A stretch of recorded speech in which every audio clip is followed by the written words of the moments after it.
Hi எல்லோரும் எப்படி இருக்கீங்க? இன்றைக்கி வாங்க பூரி குருமா சூப்பராக ரெடி பண்ணி பார்க்கலாம். அதுக்கு ஃபஸ்ட்டு கடாயில் ஆயில் ஆட் பண்ணி கடுகு ஆட் பண்ணிக்கோங்க. கடுகு பொரிஞ்சதுமேவும் நல்லா 3 பெரிய வெங்காயம் ஸ்லைஸாக கட் பண்ணி அதையும் ஆட் பண்ணிக்கிட்டு கூடவே கருவேப்பிலை போட்டு நல்லா வதக்கிக்கோங்க.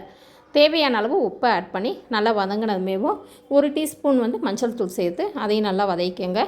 4-5 பச்சை மிளகா ஆட் பண்ணிக்கோங்க.